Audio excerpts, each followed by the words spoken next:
Hola romanitos, buenas noches. Gracias por estar ahí y acompañarnos en esta tertulia emeritense, deportiva y hoy más culta que nunca. El nivelazo de hoy va a ser tremendo, pese a mí, fíjense cómo está la cosa. Aquí a mi vera, don Félix Palma, muy buenas. ¿Cómo está usted? Hola, buenas noches. Pues, ¿cómo se encuentra? ¿Cómo está llevando? Estupendamente, con mucho trabajo y bueno, intentar ayudar en este programa tuyo, que yo sé de piedras un poquito, creo, y ya digamos de deportes aplicados a época romana no. Ahí ya tengo más carencias. Piedras viejas, llamaba a Chema, Pablo Sánchez llamaba Piedras viejas, llamaba a Chema. Y no pero bueno, también tengo que decir, soy muy futbolero y muy merengón. Ese defecto que tengo. Empezamos bien, empezamos muy mal, para que no nos vamos a engañar. En fin, vamos a ver, Félix, te voy a poner en ambiente y después ya empezamos a charlar. En esta televisión, Fernando Delgado y Antonio Vélez salieron un día, porque había un tío de Antonio Vélez que jugaba en ese equipo, con que en 1912 la Sportiva Mérida jugó en el primer campo de fútbol que ellos dicen que existió, que era en la antigua, en la zona donde ahora está el bingo, que para los que somos, por desgracia, muy taberneros, durante un tiempo estuvo el Pestorejo, o sea, os voy dando pistas para que lo sepan bien. Mi amigo Agustín Jiménez Villahoz decía que efectivamente que ese equipo existió, pero que ya desde comienzos de siglo, incluso antes, los emeritenses iban primero a hacer deporte al circo romano. Tan es así que el otro día en el Baltasar, tengo que hablar del Baltasar por la cuenta que me tiene, ya lo veremos, en el Baltasar nos decían que se le apodaba el tenis, porque allí iban a jugar.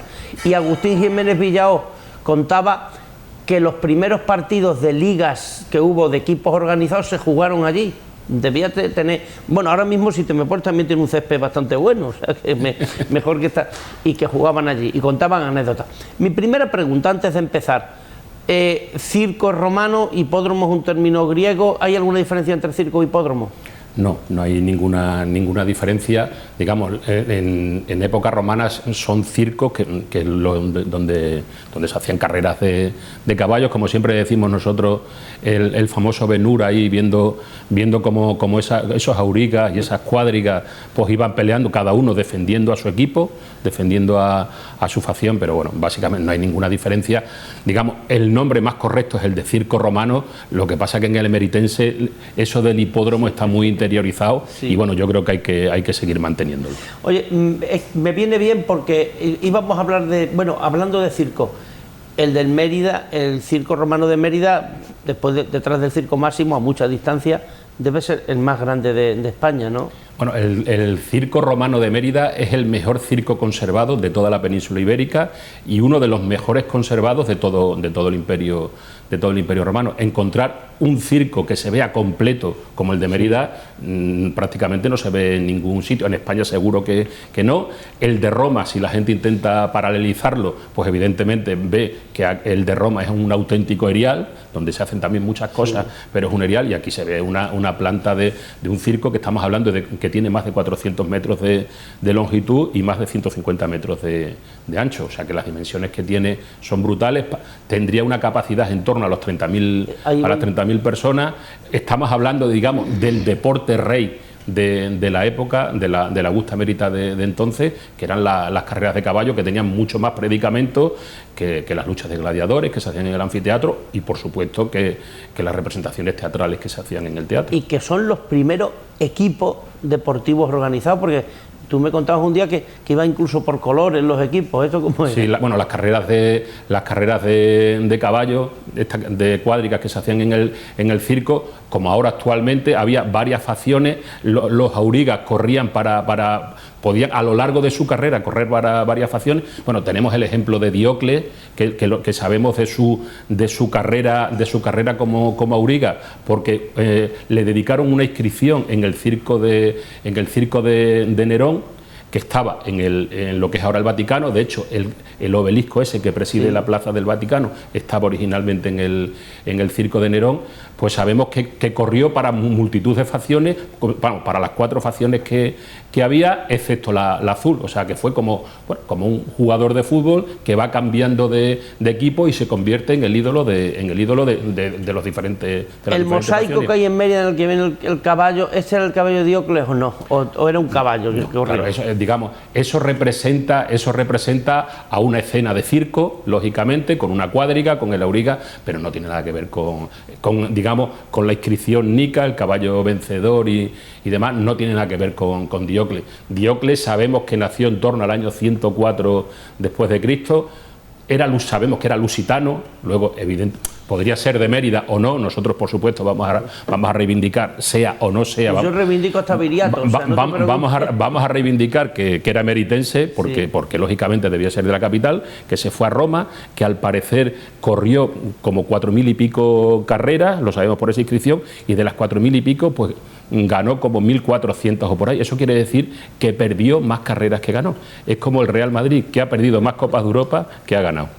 Oye, es muy curioso porque los jóvenes romanos iban a divertirse, pero no a participar. No sé si es cierto que los que corrían en vigas o en cuadrigas, o los que iban, eran gente socialmente baja. No sé si eso responde. Esto en el fútbol, yo me acuerdo mucho que durante muchos años los futbolistas, estamos hablando de 40, 50, ya que el hijo de un tío con dinero jugara al fútbol era bastante raro. Fernando Redondo y otra gente así eran familia adinerada.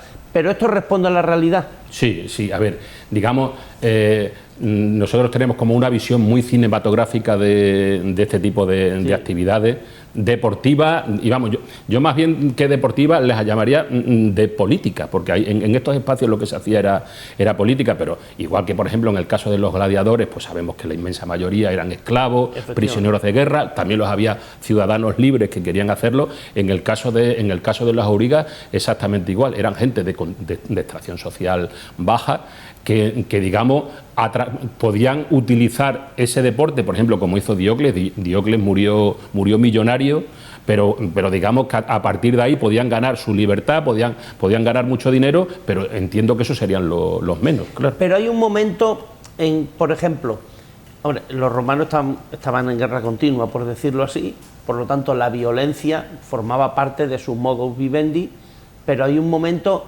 en que, siendo violentos también las carreras de cuadriga, ya prima también más el espectáculo, la organización o el colectivo. Es decir, ahí no están más, bueno, morirían, claro, porque allí, pero ya prima también otro componente de espectáculo, si quieres, lúdico. Venga, vamos. Sí, hombre, yo entiendo que evidentemente lo importante es, digamos, la índole deportiva.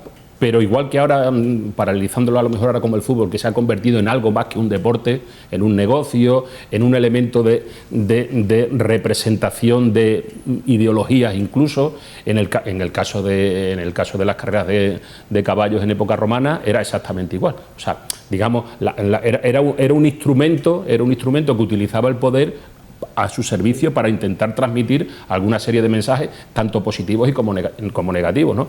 Y entiendo yo que en muchas ocasiones, pues evidentemente la violencia formaría parte del espectáculo. Si Rafa Angulo viviera entonces, siendo, como me precio y orgulloso de ser, emeritense de Barriada, de la tríada arqueológica que tenemos, teatro, anfiteatro y circo, yo iría solo al circo. Te digo por una razón, porque el teatro y el anfiteatro, primero, no caben 30.000 espectadores, empezar, y me acabas de decir que eran 30.000. Segundo, son actividades el anfiteatro no, pero el teatro sí que prima lo cultural. Pero para 30.000 quiere decir que sabría... ¿Cuántos habitantes podría tener Mérida? ¿150.000? ¿100.000? No, muchos menos. O sea, entonces iba prácticamente todo Mérida en las carreras. Claro, no, a ver, digamos, siempre es un debate que se plantea, obviamente, de cuántos habitantes tenía Mérida en época romana. Habrá que diferenciar la Mérida del siglo I, del segundo, etcétera. Por las dimensiones de la ciudad, nosotros calculamos que no tendría más de 15.000 o 20.000 20.000 habitantes, lo que es el perímetro amurallado. Entonces, ¿cómo haces un circo para 30.000? Pero es que hay que entender que Mérida era la capital de la Lusitania, y ese espacio estaba concebido para todo el territorio meritense y para todas las ciudades que dependían de la provincia. Por tanto, por eso estaba pensado para todos los habitantes de Mérida, digamos, del perímetro urbano de Mérida, pero estaba pensado también para que acudieran todos los habitantes de la provincia que pudieran, claro. Es decir, que el Fran Morillo, que fue a intentar ver el Real Madrid-Osasuna, fue a Sevilla. Entonces, eso ya hace 2000 años venía gente de fuera a Mérida para ver una carrera. Indudablemente, claro. O sea, digamos, Mérida, al ser la capital, digamos, es donde todo este tipo de carreras de caballos, de juegos circenses y demás, pues se planteaban precisamente como escaparate de atracción de todos los habitantes de la provincia. O sea, siempre se ha dicho que las capitales provinciales son una traslación de Roma en pequeñito, sí, pero precisamente para plasmar ese ideal en el resto de poblaciones más pequeñas. ¿Quién financiaba los equipos que corrían las cuadrillas, por ejemplo? Porque claro, los caballos cuestan dinero, los aurigas cuestan dinero, sí, organizar el equipo de los por colores cuesta dinero, eso no solamente podía ser político, eso tiene que haber mecenas, no lo sé. Cuéntame. Sí, a ver, había de todo, pero fundamentalmente son promotores privados, de gente de una clase social alta, aristócrata, que lo que hacían era política. Es como las representaciones, como las luchas de gladiadores que se hacen sí, en los anfiteatros. Estaba el editor era el señor que costeaba esas luchas. En el caso del circo era exactamente igual, que lo que hacía era una forma de hacer propaganda política, de subir en ese escalafón que significaba Mérida para llegar a altas instancias, sí, que estaban en Roma. Pero al final, en estos espacios donde se hace ese deporte, hay que imaginarse, igual que en el teatro, igual que en el anfiteatro, hay que imaginarse lleno de esculturas que representan, digamos, a ese poder imperial o particular, inscripciones que hablan de quién edificó esos edificios. Pues todo eso hay que entenderlo dentro de ese juego político que había en aquel momento. Hay que entender que en aquella época no existía la televisión, no existía Internet, por tanto toda esa propaganda se hacía a través de esos edificios públicos. Tampoco te creas que ha cambiado mucho. El Barcelona es más que un club, o sea que no. Y al Real Madrid le tildaban de equipo del régimen, y después resulta que del régimen eran casi todos, cada uno a su manera. Oye, ¿se pagaba por entrar en el circo, en el teatro, sí, en el anfiteatro? Había, en algunos casos sí se pagaba, y en otros, en la mayoría de los casos, era gratuito. Porque dentro de ese esquema, digamos, de hacer como un evento de carácter ideológico, político, ¿no? Entonces, bueno, era un servicio, digamos, que hacían la aristocracia del momento para el pueblo. Lo de pan y circo, pues lo resume absolutamente todo. En Roma, una de las veces que estuve, vi que además de las carreras, bueno, y por supuesto de la lucha, o vamos a llamarlo, también había lanzamientos, jabalina, incluso natación, que me quedé muy sorprendido. ¿Tenemos constancia de que en Mérida se hicieran otras actividades, vamos a llamarlas deportivas, al margen de estas de las que estamos hablando ahora? Sí, a ver, se harían las actividades deportivas, no tenemos constancia, digamos, documental de ello. Sí conservamos espacios que se han documentado. Digamos, el romano practicaba deporte. Esa cita de Juvenal de mens sana in corpore sano, pues lógicamente lo resumen también todo, ¿no? En principio tenía un componente militar, porque el deporte siempre estaba vinculado a las legiones romanas, pero lógicamente estaba trasladado a toda la población. Por ejemplo, en las termas romanas suele haber, aparte de los baños de aguas calientes, frías, etcétera, suele haber una palestra, que es un patio porticado cubierto, donde se realizaban ese tipo de actividades. Tenemos una palestra en la zona de San Lázaro, en esas termas que están integradas en el parque, muy cerca del circo romano, posiblemente vinculadas a ella. Sabemos de la existencia, al menos Miguel Alba, por ejemplo, lo plantea así, que en la Plaza Margarita Sirgu había también una palestra donde entrenaban los gladiadores que iban a luchar en el anfiteatro. Y, por ejemplo, nosotros los restos que aparecen bajo el Centro Cultural Alcazaba que veis, esa gran piscina que veis ahí, nosotros lo interpretamos como una escuela juvenum, una escuela para jóvenes, donde se fomentaba evidentemente la mente, pero también se hacían ejercicios didácticos también vinculados a potenciar a los hijos de esa aristocracia, y en esos espacios era fundamental esa gran piscina que veis allí para que la gente practicara natación. Ni nuevo subsol, nada nuevo bajo el sol. ¿Sabes por qué lo digo? Cuando me has citado el tema militar, esta primera esportiva emeritense que jugó en la Antigua fue efímera, desapareció a los 2 años, pero no sé si fue en 1919, hacen el primer cuartel, traen aquí esa unidad del ejército, y es curioso porque los reclutas o los soldados que venían fundamentalmente, eso ya no sé los motivos, de Cataluña o de Valencia. De hecho, el primer equipo detrás de la esportiva, que se llama los catalanes, y eran fundamentalmente soldados, pero es que el segundo equipo también era de soldados. Es decir, el fútbol vuelve a salir en Mérida gracias a los soldados, que evidentemente no eran una clase social, digo yo, porque si el soldado tuviera dinero no venía a hacer la mili a Mérida, pero bueno, eso es historia. Pero mira, me ha sorprendido cuando me he documentado para charlar contigo, que ya en Roma existían juegos de pelota, venían, no sé, la Pila, Folis, Paganicas, que eso no sé si nos puedes documentar sobre esto. Sí, vamos, yo también he leído un poquito, porque ya te digo, tampoco controlo mucho el tema, pero sí es cierto que había las fuentes documentales. De hecho, Marcial, el poeta Marcial, habla de los distintos juegos de pelota que había en época romana. Hay uno que le llaman el arpastum, que juegan con una pelota que es algo muy parecido al rugby. De hecho, como dato curioso, ahora en Emérita Lúdica, una de las asociaciones recreacionistas va a hacer una recreación de ese deporte. En principio lo iba a hacer en el circo, pero al parecer lo han cambiado y lo van a hacer en Los Milagros, que el ayuntamiento, entiendo yo, que ya informará de la actividad. Pero como te digo, tenían ese juego de pelotas hechas con piel, con telas, en fin, que era una especie de rugby. También el origen de ese deporte está en las legiones, porque se trata de fortalecer, se trata también de tener ese sentido de equipo, que tiene una serie de normas que se van pasando la pelota, como si fuera algo de rugby. Se utiliza mucho la violencia. Y también, por ejemplo, en estas cuestiones que he leído también, pues al parecer ese deporte, el arpastum, derivó en época moderna en un juego que se llama el calcio florentino. O sea, que es del siglo XV, XVI, efectivamente, como el fútbol, que bueno, lo que pasa es que ahí ya participaban más jugadores, y al final, pues eso, ese recorrido, digamos, etimológico da, con eso del calcio, pues llegamos hasta nuestro fútbol actual, aunque evidentemente se jugaba con la mano, no se jugaba con los pies. También, no sé si dependía del tamaño de la pelota, claro, porque es que, claro, estamos hablando de fútbol, baloncesto, las pelotas pequeñitas hacían...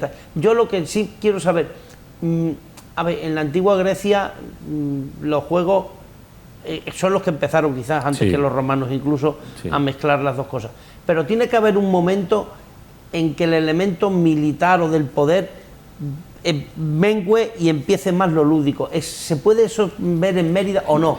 ¿O estamos en unos tiempos muy pronto? A ver, en Grecia empezó más como un elemento cultural, de pureza mental, si se quiere, y luego ya se trasladó más a lo físico en el mundo romano, vinculado obviamente el romano era dentro de ese proceso imperialista y conquistador que tenía, pues todo lo vinculaba evidentemente a los ejércitos, ¿no?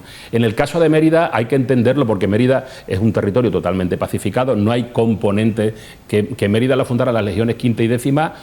Simplemente quiere decir que cogieron a esas legiones, las licenciaron y fundaron Mérida para colonizar el territorio. Pero eso no quiere decir que Mérida tuviera un componente militar, que no lo tuvo nunca. O sea, porque Mérida era un territorio totalmente pacificado. Por tanto, todo este tipo de actividades deportivas tienen que ver más con ese carácter lúdico, con ese carácter ideológico, si se quiere, pero desde luego descartando lo militar. Eso siempre me ha sorprendido, oye, y me gusta que lo... Porque en Mérida tenemos ubicado, en torno al Cardo y al Decumano, por ejemplo, acá el circo que estaba fuera de las murallas, pero siempre he dicho, bueno, y los soldados, ¿dónde estaba el cuartel? Vamos a llamarlo así, porque los otros eran eméritos, jubilados, pero habría un cuartel, es decir, que a la fuerza, aunque fuera pequeño y aunque esta zona estuviera pacífica, tendrían que tener un asentamiento. ¿Dónde estaba? Sí, pero digamos en Mérida no había asentamientos militares. O sea, una vez, como digo, una vez conquistado todo ese territorio, en ese proceso de conquista se abría una serie de castras, de campamentos, evidentemente para ese proceso de conquista. Pero en el caso ya de Mérida, evidentemente, y sobre todo a partir del 16-15, que es cuando se la nombra capital de la provincia lusitana, habría un componente militar muy reducido, pero vinculado a la protección, digamos, del gobernador y demás, ¿no? Pero no existe ese carácter militar en Mérida. No hemos encontrado una espada, no hemos encontrado elementos... Sí. Claro, o sea, digamos, te puedes encontrar algún elemento vinculado a enterramientos, digamos, de antiguos legionarios que se enterraban en Mérida porque originalmente eran de Mérida, pero no tiene ese carácter militar. ¿No te parece chocante? Porque esto estará pacificado, pero estábamos en una sociedad donde vamos...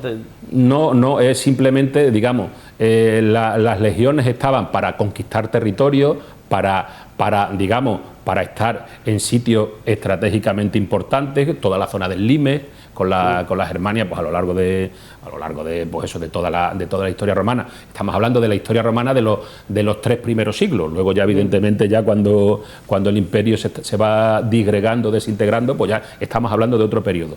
Pero la Mérida del siglo I, del siglo II, inclusive la del siglo III, no tiene ese componente militar que algunos le quieren dar. Bien, hablando del deporte organizado, nosotros, la Liga de Fútbol Profesional, tiene una regla, es decir, tú aplicas claro, cuando corren los cuadrigas, cuántas vueltas daban, quién lo decidía, tenía que tener unas normas, no, claro, y alguien que las aplicara. Claro. Y esto no es un tanto tema de poder, sino un tema de organización. Sí. ¿Qué se sabe de eso? ¿Cuántas vueltas tenían que darle? Claro. Bueno, eso, digamos, yo creo que eso, nuestra gran Ben-Hur, la antigua, no la nueva, que es la que todos seguimos, pues yo creo que eso lo plasma muy bien. Daba 7 vueltas a lo que es la arena, a esos 400 y pico metros de longitud que tenía, en torno a esa espina central que estaría llena de obeliscos, en el caso de Mérida incluso con juegos de agua, porque aparecen fuentes y demás, y bueno, pues eso, competían, como te digo, eso, cuadrigas, aurigas, que representaban a esas 4 facciones. ¿Había un número de cuadrigas que competían, aparte de los 4 colores de los que me has hablado antes?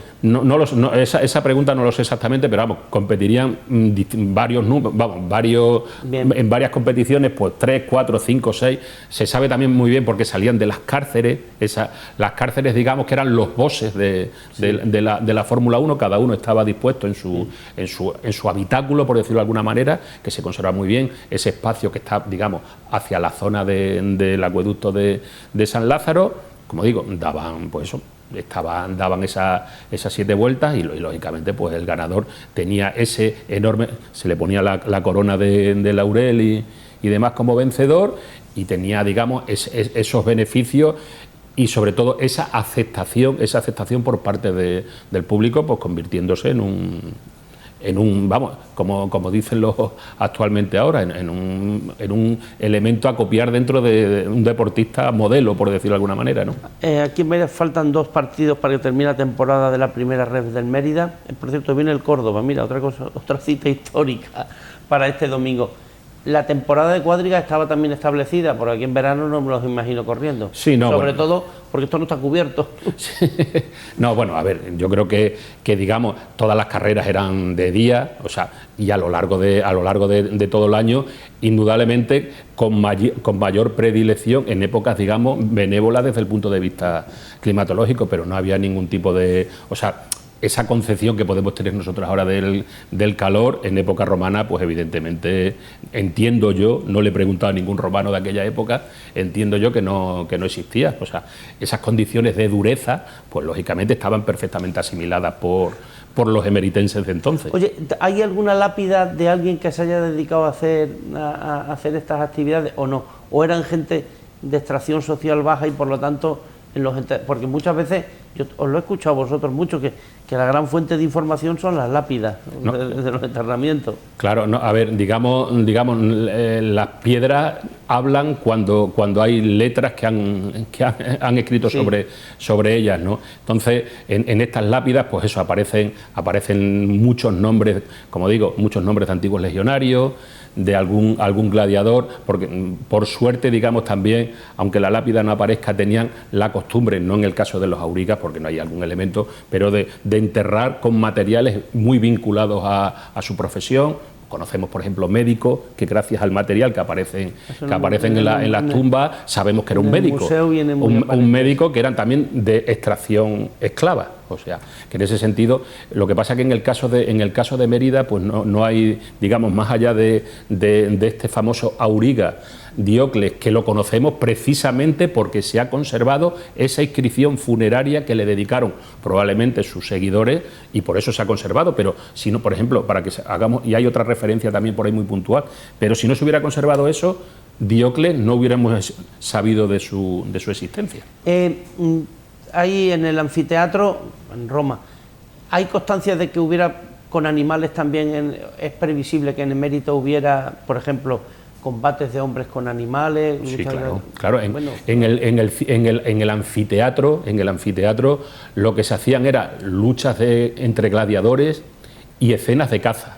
Y luego, claro, o sea, había lógicamente también, pues eso, cazar animales salvajes. Entonces, era una cosa habitual en todos los anfiteatros. Digamos, no tenemos constancia arqueológica o documental de lo que se hacía en el anfiteatro romano de Mérida, pero entendemos, lógicamente, que se hacía exactamente igual que en cualquier otro anfiteatro, por ejemplo, con toda la documentación que tenemos del Coliseo de Roma, ¿no? Ya para terminar, el tiempo se nos ha hecho aquí enseguida. Siempre me ha sorprendido, es decir, la belleza de los monumentos romanos, etcétera, cómo conjugaba con la violencia social, vamos a llamarlo así, que existía. A veces choca, es decir, bueno, pero cómo gente tan culta y tan refinada después podían ser tan burros en su... ¿Esto tú cómo lo interpretas? El teatro y el anfiteatro sería lo más claro. ¿Cómo en el teatro y al lado sangre, muertos? No sé, ¿qué concepto? Yo lo interpreto es que mentalidad del siglo XXI no se puede aplicar a la mentalidad del siglo I. O sea, los valores y los conceptos son totalmente distintos. Si intentamos analizar ese tipo de comportamiento desde el punto de vista actual, nos vamos a equivocar seguro, porque es imposible entenderlo, ¿no? Era una, digamos, en la génesis de Roma, ya empieza incluso con Rómulo y Remo, hay violencia, esa violencia, digamos, porque estamos hablando de pueblos guerreros, conquistadores, que lo que necesitan evidentemente es potenciar el ámbito militar, ¿no? Entonces, muy relacionado con esa violencia que lógicamente llevan a muchos extremos. O sea, un esclavo no es una persona legalmente en Roma, o sea, puede tener la concepción de un animal. O sea, de hecho, hay, por ejemplo, un dato curioso, en toda la zona esta del Hernán Cortés, cuando se excavó, apareció lo que se llamaba un putículi, que era un vertedero donde se echaban basura.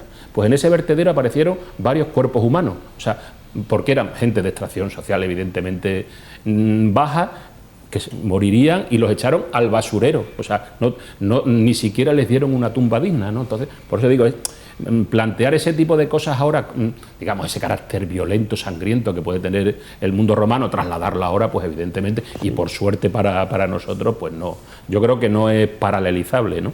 Oye, si tú estuvieras ahora de Cuadriga, ¿tú serías del equipo rojo? Pregunto. Pues indudablemente. No, yo era de un equipo, yo era el azul, pero ya no tengo color. Bueno, Félix, muchísimas gracias. Gracias a vosotros. Esto va a dar más, ¿eh? La próxima vez te voy a poner más aprieto, sí. Y que te vaya bonito. Y muchísimas a ustedes, gracias. Amigos, hasta la semana que viene. Muy buenas noches.